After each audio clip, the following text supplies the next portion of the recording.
అది కాదమ్మా, ఇదంతా దాని కుట్ర వల్లనే జరిగింది. ఏంది నువ్వు అనేది? నాకేమో అర్థం కావటం లేదు. మో, అది ఇన్నాళ్ళు మనల్ని పిచ్చోళ్ళని చేసి ఆడించింది. ఏందే? అవునుమా, అది ఆ మాంత్రికుడిచ్చిన మందు ప్రభావం వల్ల అది పిసినారవ్వలేదు, పిసినార్లా నటించింది. ఏందే నువ్వు అనేది? అవును, అది మన మీద పగ సాధించేదానికి ఇదంతా చేసింది. ఏందే ఏందే నువ్వు అనేది? ఆ బక్క సాంబారు ఎంత కుట్ర చేసిందా? అసలు ఏం జరిగిందే? ఏం జరిగిందా? దానికి వశీకరణ మందు పెట్టి దాన్ని బానిసగా చేసుకుని గోవిందుని దాన్ని విడగొడదాం అనుకున్నాను కదా. అవును, దానికోసమే కదా మాంత్రికుడి దగ్గరికెళ్ళి మందు తీసుకుందాం అనుకున్నాం. ఈ మాటలన్నీ మనం మాట్లాడుకున్నప్పుడు అది ఇనేసుండదే. అవునా? ఇనేసి మనకంటే ముందే పోయి ఆ మాంత్రికుణ్ణి కలిసి ఆడితో కుమ్మక్కై పాలల్లో కలిపిన తెల్ల మందుని ఉత్తుత్తి మందం చేసేసింది. అది తాగడం వల్ల దానికి ఏ సమస్య లేదు, కాని నాకు మాత్రం పిసినారితనం పిచ్చిపోయిండాది. నాకా పిసినారితనం బొయ్యే అంతా అనుభవించాలన్న ఆశ బుట్టేలాగా ఇది కావాలనే మనకి పిసినారితనం చూపించి ఇన్నాళ్ళు మనల్ని ఏపుకు తినండాది. అవునా? ఇదంతా నీకెట్టా తెలుసే? స్వయంగా అదే చెప్పిండది. దానికెంత పొగరే, ఇదంతా చేశానని కూడా నీతో చెప్పిందా? అదేమందో తెలుసా, నేనిప్పుడు బాధపడ్డా పర్వాలేదు, 4 రోజులు పోతే నా మొగుడు నన్ను అర్థం చేసుకుంటాడు, తోడుకోడళ్ళు నా బావమరిది కూడా అర్థం చేసుకుంటారు, కాని ఇక ఈ పిసినారితనం మీకు రాదు, మీరందరూ చచ్చినట్టు భరించాల్సిందే, అందరూ సంతోషంగా ఉండాల్సిందే, మీరు సంపాదించిన ఆస్తిపాస్తుల్ని ఖర్చు పెట్టాల్సిందే, నేను కోరుకున్నది ఇదే, అది నెరవేరింది చాలు అంది. అంటే అది నా మీద గెలిచిపోయినట్టే లెక్క. దాన్ని నేను గెలవనీను. నేనెప్పుడూ జీవితంలో ఓడిపోకూడదు. ఇప్పుడేం చేద్దామే? వెంటనే నాకు మళ్ళీ నా పిసినార్తనం తెప్పించే ఇరుగుడు మందు కావాలి. అదెందుకే? ఇప్పుడు బానే ఉంది కదా. మో, నా ప్రాణాలైనా వదిలేస్తాను గాని పంతా నొదలను. సచ్చే వరకు నేను కోడలు అనే తోడేల దగ్గర అస్సలు ఓడిపోకూడదు.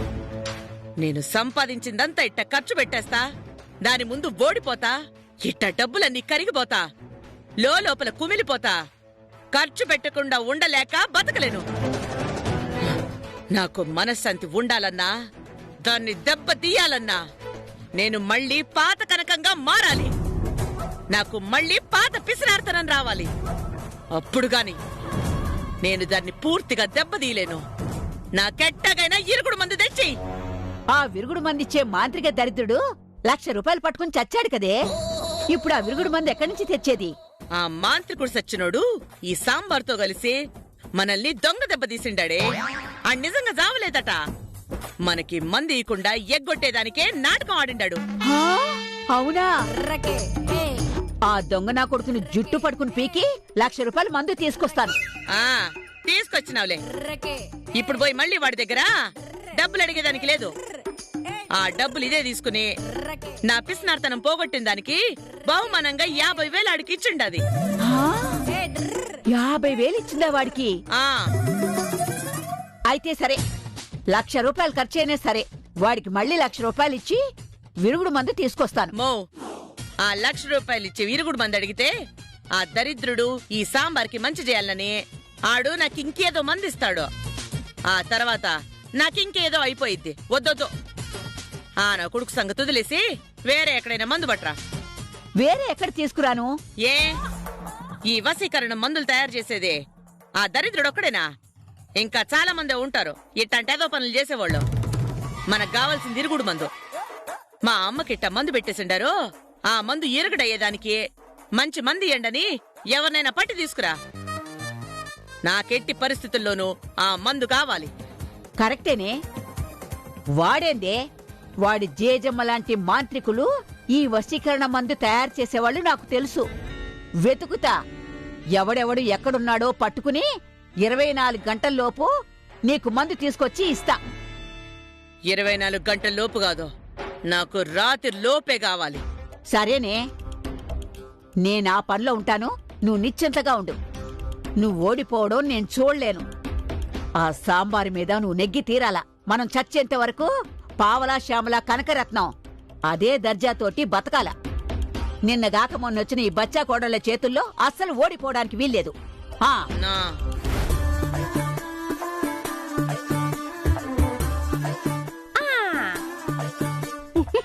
జోలా జోలమ్మ జోలా జేజేలా జోలా నీలాలా కన్నులకు నిత్యమల్లే పూల జోలా నిత్యమల్లే పూల జోలా ఓ హాయి హాయే ఓ హాయి హాయే పుడుతుంది అచ్చో అమ్మలానే ఉంటుంది. అమ్మాయే పుడుతుంది అచ్చో అమ్మలానే ఉంటుంది. అబ్బాయే పుడతాడు అచ్చన్నానలాగే ఉంటాడు. అబ్బాయే పుడతాడు అచ్చన్నానలాగే ఉంటాడు. కాదు అమ్మాయి, కాదు అబ్బాయి, అమ్మాయి, అబ్బాయి, అమ్మాయి, అబ్బాయి, అమ్మాయి. అబ్బాయి. అయినా ఏంది నువ్వు పాతకాలం మనిషిలాగా పాత పాటలు పాడుతా ఉండవు? ఎవరైనా విన్నారంటే నిన్ను ముసలోడు అనుకుంటారు. ఏంది మే అంత మాట అనేసి నువ్వు? కాబోయే తండ్రిని ఇంకా తండ్రిని కూడా కాలా? అప్పుడే ముసలో అంటున్నావు నువ్వు? మరి ఎప్పుడు పాటలివి ఈ పాటలు పాడుతా ఉండవు? ఏం చేసేది మే, చిన్నప్పుడెప్పుడు లంగోటాలు ముట్టి మీద ఆకుండా జారిపోయేటప్పుడు విన్న పాటలు అట్ట గుర్తుండిపోయినాయి. ఆ తర్వాత ఎవరో ఇట్లాంటి పాటలు రాసిందిలే. మేము స్కూల్ కి కాలేజీలకి వచ్చే టైంకి అన్ని డిస్కో డాన్స్లే కదా. I am a disco dancer ఇట్లాంటి పాటలు వచ్చాయి. ఇప్పుడు మనకి బిడ్డ పుట్టుపోయేటప్పుడు I am a disco dancer అని పాడినావు అనుకో, ఆ లోపల ఎగిరి ఎగిరి తంతాడు, నీకు నొప్పి వచ్చింది. అమ్మో, అది కరెక్టేలే. ఇదిగా నీకోసం ఏం తెచ్చినాను చెప్పుకో చూద్దా. ఏం తెచ్చినావు? అరే అది కూడా చెప్పుకోలేకపోతే ఇంకెందుకు నువ్వు? ఏం తెచ్చినానో చెప్పుకో అని నన్నట్ట నోరూరించకపోతే ఆ తెచ్చిందేదో చూపించొచ్చు కదా. ఇది చూపించేది కాదు, కళ్ళు మూసుకో చెప్తా. ఆ పెద్ద డైమండ్ నెక్లెస్ తెచ్చినట్టు. అంత ఎక్స్పెక్టేషన్ చేయద్దులే గానీ కళ్ళు మూసుకో. ఉమ్, ఆ. ఉమ్.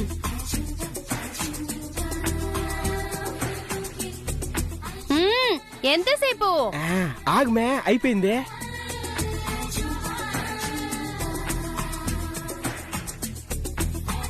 ఆను ఉమ్, ఆ. ఆ, ఆ. ఆ. ఆ. ఉమ్, ఏ? ఏ? ఐ, చాక్లెట్. ఏంది మే, ఇప్పుడు డైమండ్ నెక్లెస్ కావాలా చాక్లెట్ కావాలా చెప్పు? చాక్లెటే కావాలి. ఏందో కడుపుతో ఉన్నప్పటి నుంచి తీయ తీయగా తినాలనిపిస్తా ఉండదు. అందుకే కదా మే నీకోసం చాక్లెట్ తెచ్చాను. ఇంతకు ముందు నీకు పెప్పర్మెంట్ తేవాలన్నా కూడా జేబులో డబ్బులు ఉండేవి కదా. ఇప్పుడు అమ్మ దగ్గర పోయి 10 రూపాయలు అడిగితే చాలు 100 రూపాయలు ఇస్తాండి. అది ఏందో అత్త సడన్ గా ఇంత మంచిదైపోయింది. నాకైతే భలే ఆనందంగా ఉండదబ్బా. ఇదిగో నువ్వు కూడా తిను. ఆ.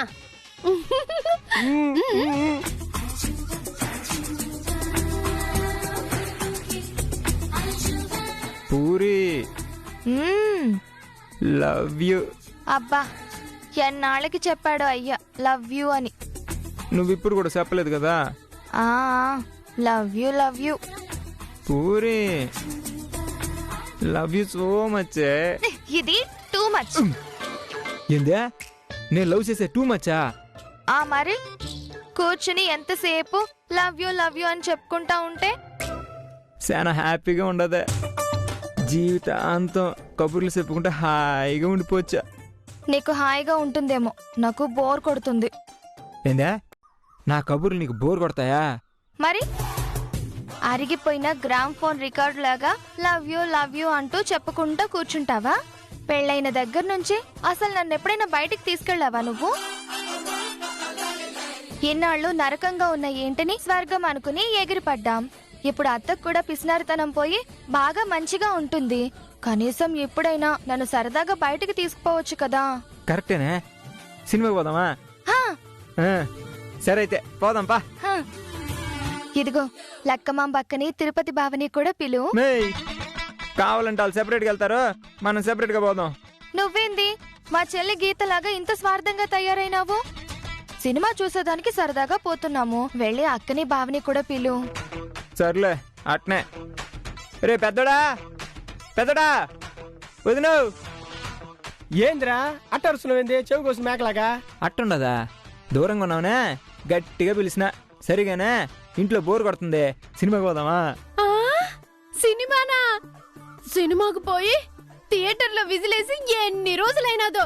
అబ్బా ప్లీజ్ ప్లీజ్ ప్లీజ్ అబ్బా, తీసుకుపోవా ప్లీజ్ ప్లీజ్ ప్లీజ్. చూసినావురా వదినట్ట మొహం ఆసిపోయి ఉండదు సినిమాల్లో విజిల్ వేయడానికే. నా పెళ్ళం కడుపుతూ ఉండదు, కొండ మీద కోత అడిగినా కూడా తీసుకొచ్చి ఇచ్చేస్తా. నాకు కోత ఏం అక్కర్లేదు, నువ్వు ఉన్నావు కదా. మే ఏంది మే నన్ను పట్టుకుని కోత అంటున్నావా? ఆ, ఏం తేడా ఉండదు కదా. నువ్వు ప్యాంటు సొక్కా వేసుకుంటావు, అది వేసుకోదు, అంతే తేడా. వేసేసిందిరా, మళ్ళీ వేసేసింది. సరే ఆ, పద, పద. పద పద పద పూరే.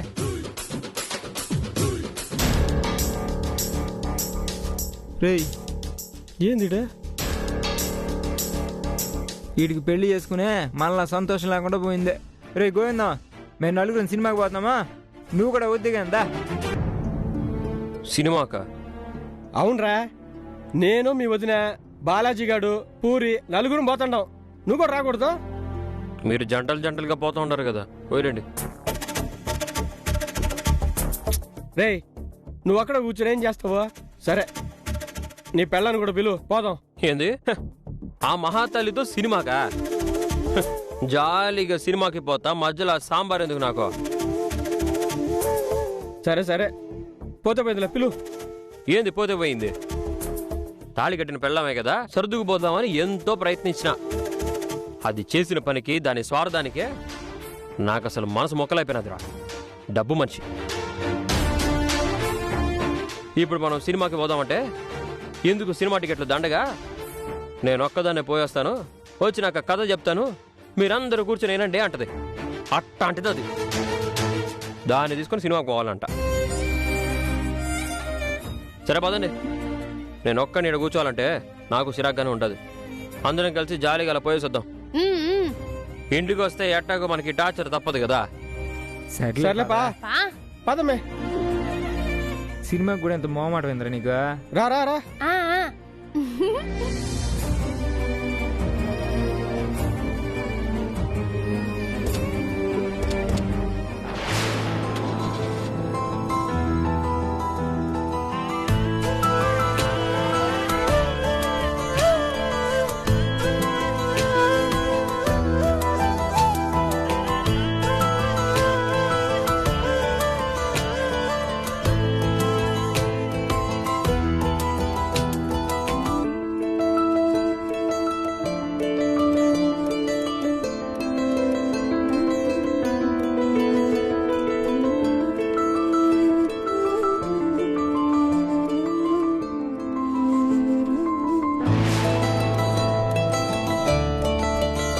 నేను పెళ్లి చేసుకోకూడదు. 20 ఏండ్లు పెంచి పెద్ద చేసిన అమ్మ అప్ప కూతురికి పెళ్లి చేసినాక పలకరించే దిక్కు కూడా లేకుండా అనాథలు మారిగా ఉంటారు. మా అప్ప అమ్మ అట్లా ఉండేదానికి నాకిష్టం లేదు. అక్కకి పెళ్లి చేసి అత్తారింటికి పంపేసినాక నేను పెళ్ళే చేసుకోకుండా అప్ప అమ్మతోనే ఉండిపోవాలా. అందుకే నేను పెళ్లి చేసుకోను. జీవితాంతం తల్లిదండ్రులకి తోడుగా ఉండాలని.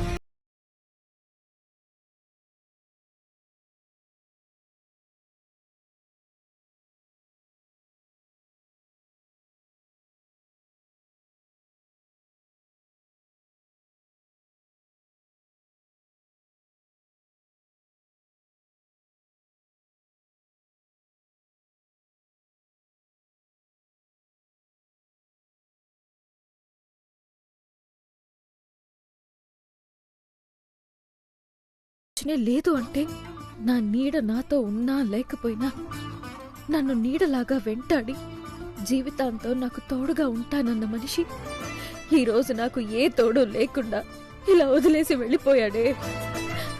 అసలు ఇది కల్లో కూడా ఊహించని ఓ కఠిన వాస్తవం. గోవింద్ నన్ను ప్రేమించింది ఇంతేనా?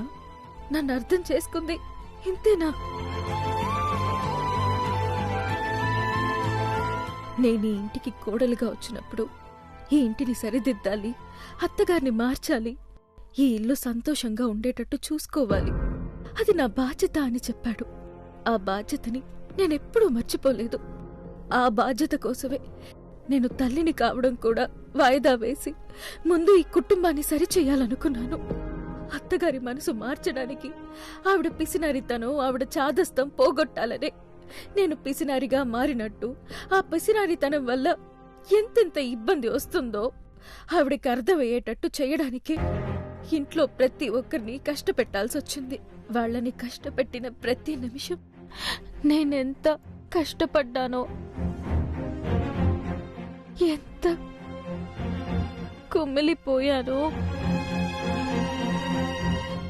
నాకు మాత్రమే తెలుసు. నేను పిసినారిగా ఎందుకు నటించానో నాకు మాత్రమే తెలుసు.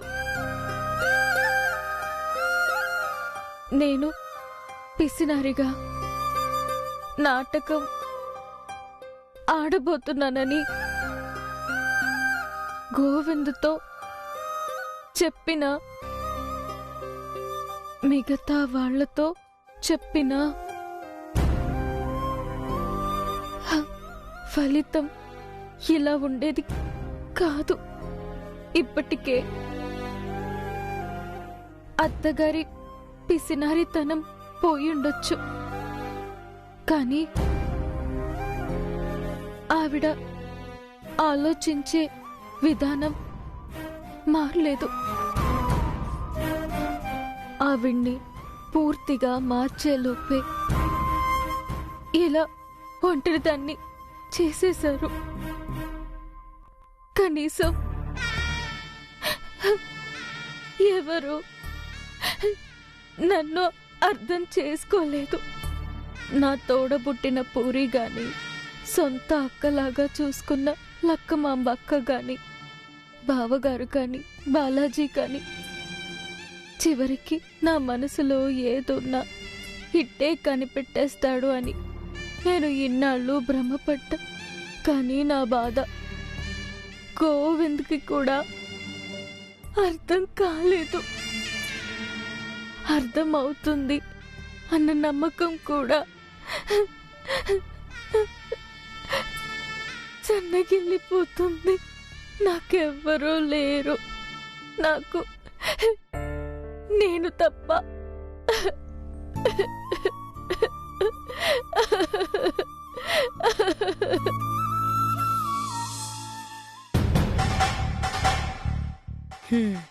ఏమి ఉండదు, నాకు అంతా నాకు తెలుస్తానే ఉండదు గాని నా మనసు నా కంట్రోల్లో లేదెందుకు? ఇంట్లో వాళ్ళెవరైనా వచ్చి 10 అడిగితే 100 ఇస్తుండాను, 100 అడిగితే 1000 ఇస్తుండాను.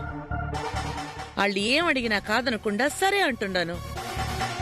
పైగా నాకు కూడా ఇంట్లో ఉన్న డబ్బంతా ఖర్చు పెట్టేయాలి, జల్సాలు చేయాలని ఉండదేంది? అయ్యోయ్యో, ఇన్నాళ్ళు కష్టపడి సంపాదించిన డబ్బులన్నీ నేనే ఖర్చు పెట్టేస్తా ఉండానే. ఈ సినిమాలకి షికార్లకి తిరుగుతా ఉంటే మామూలుగా అయితే తోలు తీసేదాన్ని. అట్లాంటిది నాకు తెలియకుండా సినిమాకి పోవాలని వాళ్ళు అడగగానే నా చేతులతోనే తాళం ఇచ్చి మీకు కావలసినంత డబ్బు తీసుకొని సినిమాకి పోయిరండి అని అంటుండను. మో ఇట్టయితే ఎట్టా? భలే కష్టం. నన్ను నేనే సంభాలించుకోలేకపోతుండా.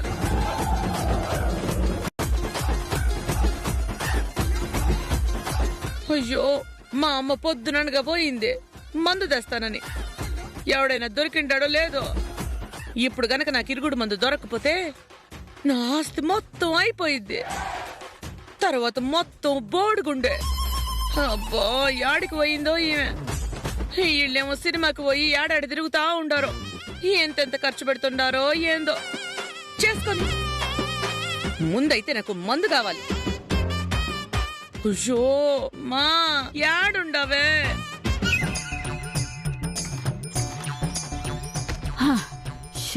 మా మా మో ఏంది మా వచ్చి రాగానే నీళ్ళు తాగుతున్నావు? మందేది? ఏందే కనుకో, నీకా మాంత్రికుడిచ్చిన మందు ప్రభావం వల్ల విలాసంగా జల్సాగా ఖర్చులు పెట్టాలని, నగా నట్రా వేసుకుని తిరగాలని, సినిమాలకి షికార్లకి తిరగాలని ఉంటుంది గాని ఈ మందలవాటేందే నీకు? మందడుగుతా ఉండావు? ఛీ, బుద్ధుండదా లేదా నీకు? మందంటే ఆ మందు కాదు, ఇరుకుడు మందు. ఎవడైనా దొరికినాడా లేదా? మందు తెచ్చినావా లేదా? లేదని మాత్రం చెప్పుకో. ముందు తాగిన మందుకి ఇరుగుడుగా నీ పీక కొరిగి నీ రక్తం తాగైనా నేను ముందు కనకల్లా మారిపోవాలా. ఓయమ్మో, ఏందే రాక్షసులే తయారవుతా ఉండావు? ఆ మాంత్రికుడిచ్చిన మందు ఇంకో రకంగా వికటిస్తుందా ఏంది? రక్తం తాగాలని అనిపిస్తుంది అంటున్నావు? మౌ, నా చేతుల డబ్బుని ఎదజల్లేస్తుండా? నీ మనవళ్ళు వాళ్ళ పెళ్లాలను తీసుకుని సినిమాలకి షికార్లకి పోవాలని అడిగితే తాళాలు చేతికిచ్చి మీకు కావాల్సినంత డబ్బు తీసుకోండ్రా అనేసిన. అంతా నాకు తెలుస్తుంది గాని నేను నా కంట్రోల్లో లేను. మో, ఆ మందు త్వరగా ఇమ్మా. తెచ్చినావా లేదా? విరుగుడు మందే కదా, తెచ్చినా. అసలు ఈ మందు కోసం ఎక్కడెక్కడ తిరిగానో, ఎన్నెన్ని కష్టాలు పడ్డానో తెలుసా? మౌ, నువ్వు పడ్డ కష్టం ఈడెవరికి అవసరం లేదు గానీ నాకు కావాల్సింది మందు. నువ్వేం సాధించావని గొప్పలు చెప్పుకునే సమయం కాదు ఇది. ఇదిగో చూడు.